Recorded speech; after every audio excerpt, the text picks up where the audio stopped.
அனைவருக்கும் வணக்கம். தமிழர் ஊடகத்தின் வாயிலாக அர்ஜுன்.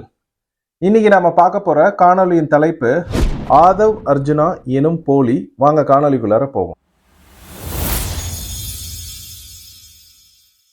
சரி, முதல்ல எதற்காக இப்படி ஒரு தலைப்பு வச்சோம்? ஆதவ் அர்ஜுனா எனும் போலி. அந்த தம்பி இப்பதான் வந்திருக்காரு, இப்பதான் திமுகவை எதிர்த்து பேசுறாரு. அவரை ஏன் போலி அப்படின்னு நான் பேசணும் அப்படின்ற ஒரு கேள்வி உங்களுக்கு மனதில் எழும்பும். அது நியாயமான ஒரு கேள்விதான். ஆனா அந்த கேள்விக்கான விடை என்ன அப்படின்னா, நீங்கள் ஆதவ் அர்ஜுனாவை இப்பதான் பாக்குறீங்க. ஆனா ஆதவ் அர்ஜுனா திட்டமிட்டு, நல்லா கேட்டுங்க, திட்டமிட்டு திராவிடத்தால் கொண்டு வரப்பட்டார் அப்படின்னு எனக்கு கொஞ்ச நாளாவே ஒரு ஐயம் இருந்துச்சு. அந்த கொஞ்ச நாள் அப்படின்றது எப்ப அப்படின்றதான் இந்த காணொலியில பார்க்க போறோம். மிக முக்கியமா இந்த காணொலியில இருக்க போற தரப்போற தரவுகள் சான்றுகள் ஏதோ புதுசா ஜோடிக்கப்பட்டதெல்லாம் கிடையாது. அது ஆதவ் அர்ஜுனா கிட்ட இருந்தே எடுக்கப்பட்டதுதான். அதனாலதான் சொல்றேன் ஆதவ் அர்ஜுனா ஒரு போலியான ஒரு நபர் அப்படின்னு. சரி, முதல்ல எதற்காக இப்படி ஒரு வார்த்தையை சொல்றேன்? ஒருத்தரை பார்த்து போலியான நபர் அப்படின்னு ஏன் சொல்றேன் அப்படின்னா, சில வருடங்களுக்கு முன்னாடி, மிக துல்லியமா சொல்லணும் அப்படின்னா, ஜூலை 11, 2023 எனக்கு ஒரு ஐயம் ஏற்பட்டுச்சு. அந்த ஐயம் ஏற்பட்டதற்கான காரணம், நான் கீச்சில் பயணிச்சுக்கிட்டு இருக்கேன். அப்ப கீச்சில் சில செய்திகள் வந்துகிட்டே இருக்கும். அப்ப ஜூலை 11, 2023 ஆதவ் அர்ஜுனாவை பற்றி ஒரு கீச்சு ஒன்று வந்துச்சு. அது ஆதவ் அர்ஜுனாவே போட்டிருந்தார். என்ன அப்படின்னா, ஜூலை 11, 2023 அவர் பெரும் மதிப்பிற்கும் மரியாதைக்கும் உரிய தமிழ்நாட்டின் முதல்வர், திராவிட மாடல் ஆட்சியின் முதல்வர் ஐயா ஸ்டாலின் அவர்களை நான் சந்தித்தேன் அப்படின்னு ஜூலை 11, 2023 அவர் ஒரு கீச்சு ஒன்று போட்டிருந்தார்.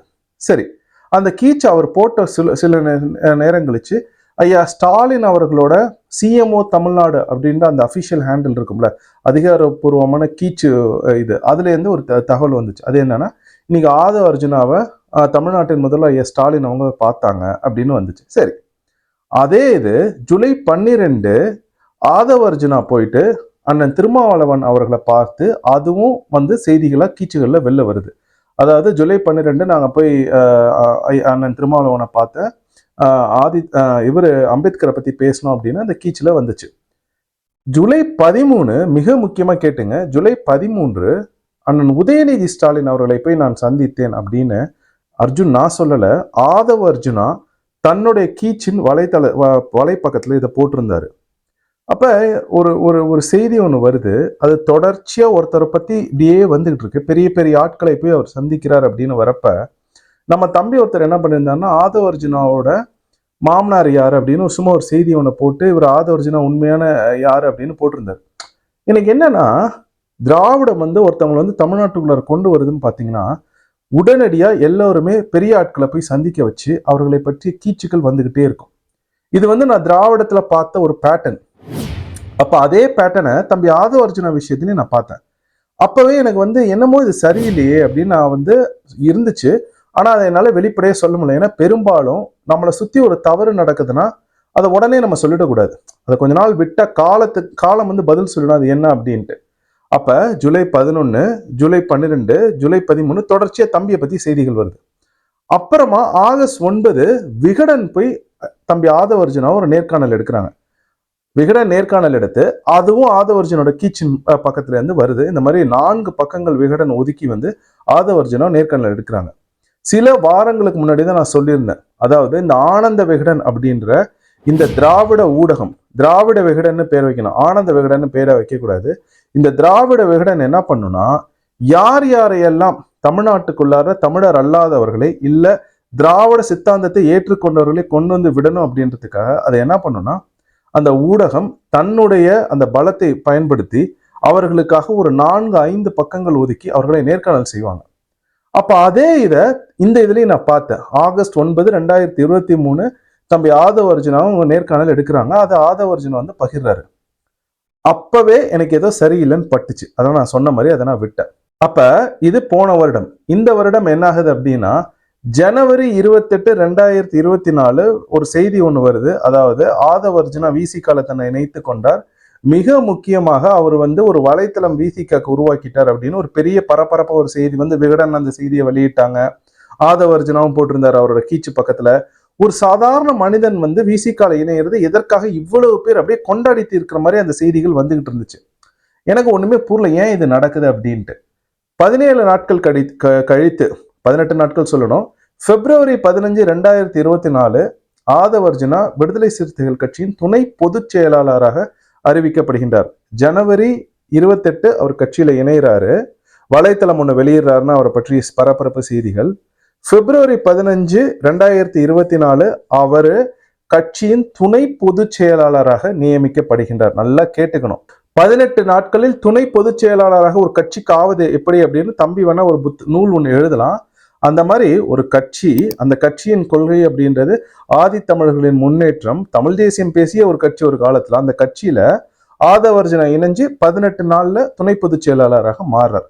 திரும்பவும் மார்ச் மாசம் விகடன் ஊடகம் ஒரு நேர்காணல் எடுக்குது. அதுல விசிகாவின் துணை பொதுச் செயலாளர் அப்படின்னு மார்ச்ல ஒரு ஊடகத்துல, விகடன் ஊடகத்துல திரும்பவும் செய்தி வருது. தொடர்ச்சியா பாத்தீங்க அப்படின்னா தம்பி ஆதவர்ஜுனாவை திராவிடத்தை சேர்ந்த இந்த திராவிட விகடன் இவங்க எல்லாம் சேர்ந்து பெரிய ஆளா தமிழ்நாட்டுல ஆக்கிக்கிட்டு இருக்காங்க. எனக்கு அப்பவே என்னடா இது, ஏன்டா எப்ப பார்த்தாலும் இந்த தம்பியை பத்தி பேசுறாங்கன்னா எனக்கு சரி என்னமோ பண்ண போறாங்க அப்படின்னு எனக்கு ஒரு மனசுல உறுத்திக்கிட்டே இருந்தது. உறுதியானுச்சு. இப்ப ஆதவர்ஜுனா விசிகாவோட துணை பொதுச் செயலாளரான திரும்ப பிப்ரவரி 17 போயிட்டு ஐயா ஸ்டாலின் அவர்கள் இந்த வருடம் பிப்ரவரி 17 போய் சந்திச்சு வாழ்த்து பெற்றாங்க. திரும்ப விகடன் செய்திகள் விடுறாங்க. இந்த மாதிரி தொடர்ச்சியா திராவிட ஆதரவாளர்கள் திராவிட முதல்வர்கிட்டையும் திராவிட விகடன் கிட்டையும் இவரோட நேர்காணல்கள் வந்துகிட்டே இருக்கு. இதே ஆதவர்ஜுனா விகடன்ல ஒரு நேர்காணல்ல ஒரு முக்கியமான தகவல் ஒன்னு சொல்றாரு. அது என்ன சொல்றாரு அப்படின்னா, அதாவது இப்ப சமீபத்துல விஜயண்ணனை மேடையில வச்சுட்டு விஜயண்ணனை புகழ்ற மாதிரி சித்தாந்தத்தோட ஒரு தலைவர் வர்றாரு அப்படின்னு சொல்ற இதே ஆதவர்ஜுனா அந்த விகடன் நேர்காணல்ல மார்ச் மாசம் வந்ததுல அவர் சொல்றாரு, ஐயா அண்ணன் விஜய் சினிமாவை விட்டுட்டு அரசியலுக்கு வரேன்னு சொல்றாங்க. வந்தோடனே 26ல நம்ம இதை அமைப்போம், நம்ம ஆட்சி அமைப்போம்னு சொல்றாங்க. அவர்கிட்ட என்ன சித்தாந்தம் இருக்கு அப்படின்னு எனக்கு தெரியல. 26ல ஆட்சி அமைக்கிறதுலாம் மிகவும் கடுமையான ஒரு செயல், அவரால் பண்ண முடியாது. அவர்கிட்ட ஒரு சித்தாந்தம் இல்லை அப்படின்னு கடுமையா விகடன்லயே அவர் விகடன் நேர்காணலே அவர் சாடுறாரு ஆதவர்ஜுனா விஜய் அண்ணன்.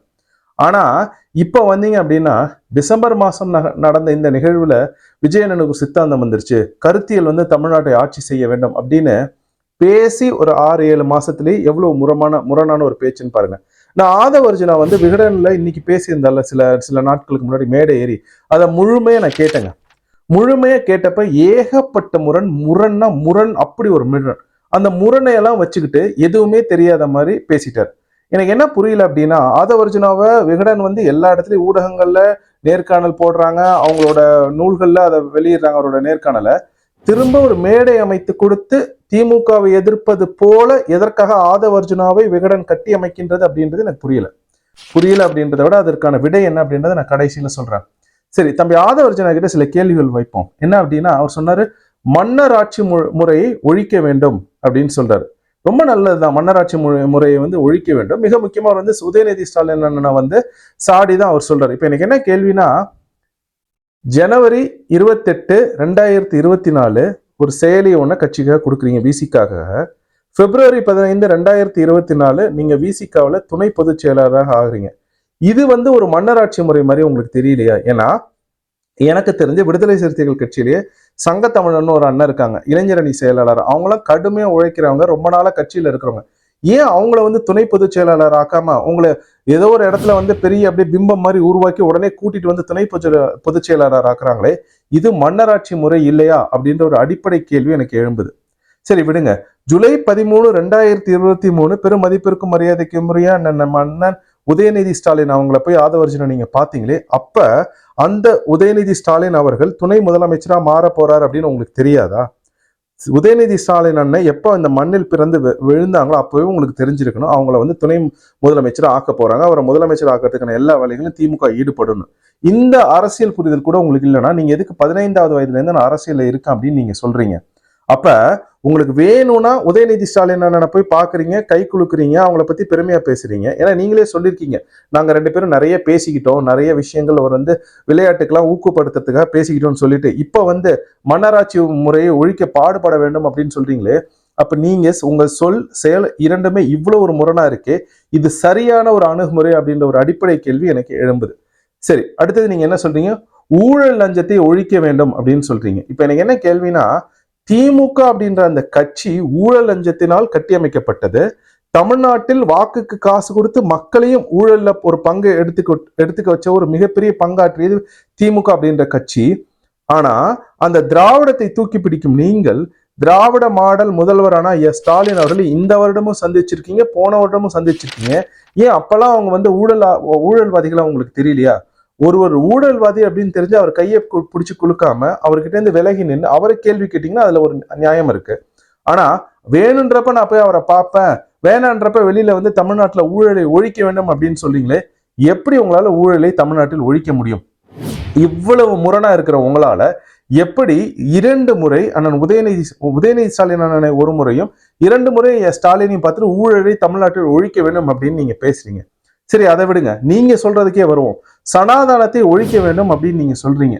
சனாதனத்தை ஒழிக்க வேண்டும் அப்படின்னு ஐயா பெரியார் அவர்களை மேற்கோள் காட்டுறீங்க, ஐயா அம்பேத்கர் அவர்களை அண்ணல் அம்பேத்கர் அவர்களை மேற்கோள் காட்டுறீங்க. ஆனா அதே இடத்துல காஞ்சி மகா பெரியவர் நல்லவர் அப்படின்னு சொல்றீங்க. எப்படி உங்களால காஞ்சி மகா பெரியவர் நல்லவர் அப்படின்னு சொல்ல முடியும்?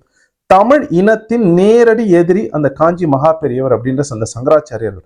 சனாதனத்தை தன் வாழ்நாள் முழுவதும் எதிர்த்த அண்ணல் அம்பேத்கர் யாரை எதிர்த்து போராடினார்ன்றீங்க? பிராமணர்களை எதிர்த்தா? கிடையாது. பிராமணர்கள் அனைவரும் சனாதனவாதிகள் கிடையாது. ஆனா அனைத்து சங்கராச்சாரியர்களும் சனாதனவாதிகள். இந்தியா முழுக்க சனாதனத்தை கொண்டு போய் ஒவ்வொரு திசையிலையும் கொண்டு போய் சேர்த்தது இந்த சங்கர மடங்கள் தான். அந்த காஞ்சி மகா பெரியவர் நல்லவர் அப்படின்னு சொல்ற நீங்க எப்படி சனாதனத்தை எந்த ஒரு சமரசமும் இல்லாம எதிர்த்து நிற்பீங்க அப்படின்ற ஒரு அடிப்படை கேள்வி எனக்கு எழும்புது. தமிழ் தேசியத்தின் நேர் எதிர் திராவிடம், திராவிடத்தின் வேர் சங்கராச்சாரியர்கள போய் முடியும். அப்ப நீங்க பேசுறது எல்லாமே திராவிடத்தை தான் ஆதரிச்சு பேசுற மாதிரி இருக்கு. ஒருபோதும் தம்பி ஆதவ அர்ஜுனா அவர்களே, உங்களால் சனாதனத்தை எதிர்த்து நிற்க முடியாது. நீங்கள் ஒரு போலியான ஒரு வேலையை செய்து கொண்டிருக்கின்றீர்கள். சரி, இன்னொன்னு சொல்லுவோம். நீங்க சொல்றீங்க ஆதி தமிழர் நீங்க சொல்ல, அது ஒரு முக்கியமானது. தலித் அப்படின்ற வார்த்தையை நீங்க பயன்படுத்துறீங்க. தலித் அப்படின்ற வார்த்தையை யார் பயன்படுத்துவார்கள்? தமிழர் அல்லாதவர்கள். தமிழர்களுக்கும் ஆதி தமிழர்களுக்கும் அந்த பெருமை போயிடக்கூடாது அப்படின்றதுனால தலித் அப்படின்ற வார்த்தையை பயன்படுத்துறீங்க. சரி, தமிழ்நாட்டுல ஒரு தலித் இருக்காரு, ஆந்திரால ஒரு தலித் இருக்காரு. தமிழ்நாட்டுல தமிழை தாய்மொழியாக கொண்ட ஒரு தமிழ் அந்த தலித், நீங்க சொல்ற உங்களை சொல்லாடல் தலித்த ஆந்திரால கொண்டு போய் வச்சீங்கன்னா ஆந்திரால இருக்கிற என்ன தெரியுமா கேள்வி கேட்பான்? இவருடைய தாய்மொழி என்ன அப்படின்னு தான் கேள்வி கேட்பான். அவன் தலித்தெல்லாம் ஏத்துக்க மாட்டான். இவர் தாய்மொழி என்ன, இவர் எந்த இனம், எதுக்காக ஆந்திரால வந்து போட்டிடுறாரு அப்படின்னு தான் கேட்பான். அப்ப தலித் என்ற சொல்லாடலை நீங்க எதுக்காக தமிழ்நாட்டுக்குள்ளார நீங்க பயன்படுத்துறீங்க? சரி, உங்களோட வாதத்துக்கே வருவோம். பறையர்கள் பெரிய அளவுல வளர்ச்சி பெறணும்னு நினைக்கிறீங்க. நான் உங்களை ஒரு இடத்த கூட்டு போறேன், அருப்புக்கோட்டை கூட்டு போறேன். அருப்புக்கோட்டையில நின்று நீங்க அங்க பேசணும். இது பறையர்களின் எழுச்சி மிகவும் முக்கியமானது. அதனால பறையர்களை வீழ்த்தியவர்கள் யார் அருப்புக்கோட்டையில அப்படின்னு நீங்க பேச முடியுமா உங்களால? தமிழ்நாட்டுல யார் நுழைந்த பிறகு பறையர்களின் வீழ்ச்சி ஆரம்பிக்கப்பட்டது? எப்படி தமிழர் அல்லாதவர்களுக்கு தமிழ்நாட்டில் நிலங்கள் கிடைத்தன? யாருடைய நிலங்கள் பிடுங்கப்பட்டது? பறையர் சமூகத்தின் நிலங்களும் தேவேந்திர குல வேளாளர்களின் நிலங்களும் தமிழ்நாட்டில் பிடுங்கப்பட்டது. யாரால் பிடுங்கப்பட்டதுன்னு ஆதவ அர்ஜுனாவால சொல்ல முடியுமா? சொல்ல முடியாது. ஏன்? தன் இனத்தை எதிர்த்து உங்களால என்னைக்குமே சண்டை செய்ய இயலாது. அது எனக்கு ரொம்ப நல்லா தெரியும். அப்ப சும்மா ஒரு பேச்சுக்கு அண்ணல் அம்பேத்கரை நீங்க பேசுறீங்க, சும்மா ஒரு பேச்சுக்கு ஆதி தமிழர்கள் விடுதலை பெறணும் அப்படின்னு நீங்க பேசுறீங்களே தவிர உளமாற நீங்கள் அதை பேசவில்லை தம்பி அவர்கள். தைரியம் தான் நீங்க ஆதவ அர்ஜுனா சொல்ற அருப்புக்கோட்டையில நின்று இதை பேசுங்க பார்ப்போம். அருப்புக்கோட்டையில நின்று பேசுங்க. நான் ஏன் அருப்புக்கோட்டை சொல்லணும் உங்களுக்கு தெரியும்ல? நான் ஏன் சொல்லணும் உங்களுக்கு தெரியும், நான் புரியும் நான் நினைக்கிறேன். அதே மாதிரி ரொம்ப முக்கியமா உங்ககிட்ட நான் இன்னொரு பேட்டர்ன் ஒன்னையும் கவனிச்சேன் தம்பி ஆதவ அர்ஜுனா அவர்கள். அது என்ன தெரியுமா?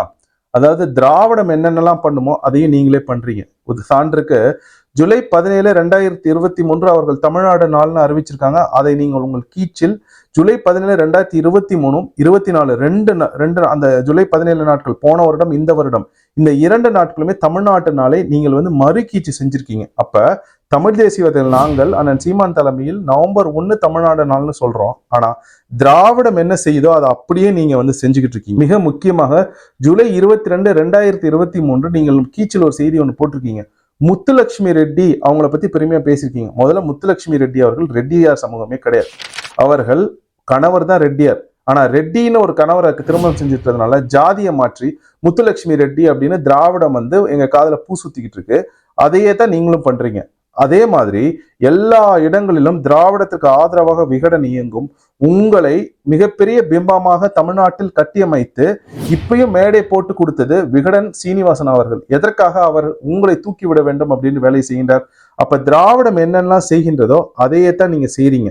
உண்மையை சொல்லட்ட என்ன நடக்குது அப்படின்னு என் மனசுல பட்டத, அதாவது திமுகவிற்கும் இன்னொரு திராவிடத்தை ஆதரிப்பவருக்கும் தான் சண்டை இருக்கணுமே தவிர திமுகவிற்கும் தமிழ் தேசியத்திற்கும் எப்பொழுதும் சண்டை போயிடக்கூடாது அப்படின்றதுல நீங்க ரொம்ப குறியா இருக்கீங்க. இதை நான் ரொம்ப உன்னிப்பா கவனிக்கிறப்ப இதுல என்ன தெரியுமா தோணுது, அதாவது திமுகவோட எதிர்ப்பு வாக்குகள் எக்காரணத்தை கொண்டும் நாம் தமிழருக்கு போயிடக்கூடாது. ஒரு ஆப்ஷன் ஒண்ணு வை, அந்த ஆப்ஷனை நம்ம இருப்போம். திமுகவை எதிர்க்கிற மாதிரி எதிர்ப்போம். அப்ப நாம் தமிழருக்கு அந்த வாக்குகள் போகக்கூடாது. அது அவர்களை பலப்படுத்தும், அவர்களை பலவீனப்படுத்தணும். நாம ஒரு ஆப்ஷனா இருக்கணும் அப்படின்னு தான் நீங்க நிக்கிறீங்க. அதான் எனக்கு மனசுல படுது. ஏன் தெரியுமா சொல்றேன், ஈழ போராட்டம் நடந்தப்ப தமிழ்நாட்டுல 2 முக்கியமான பேர்கள் அடிக்கடி அடிப்படும். ஒண்ணு ஐயா வைகோ, இன்னொன்னு கோவி ராமகிருஷ்ணன் அவர்கள். ஐயா பழநெடுமாறன் எவ்வளவுதான் பண்ணியிருந்தாலும் அவரோட செய்திகள்லாம் வெளியில வராது. ஆனா கோவி ராமகிருஷ்ணனா இருந்தாலும் ஐயா வைகோவா இருந்தாலும் இருவருமே தமிழர் அல்லாதவர்கள். அப்ப ஈழ போராட்டத்துல கூட தமிழனுக்கு ஒரு நல்லது நடந்தா கூட அது தமிழர்கள் தமிழ்நாட்டிலிருந்து செய்யக்கூடாது. அந்த போராட்டத்திற்கு நம்ம இங்க இருந்து வழி நடத்துற மாதிரி ஐயா வைகோவையும் கோவி ராமகிருஷ்ணனையும் தான் கட்டி அமைக்கணும்ன்ற ஒரு அடிப்படை எண்ணம் திராவிடர்கள் மத்தியில் இருந்திருக்கு அப்படின்றது தான் எனக்கு புலப்படுது. அதனாலதான் சொல்றேன்.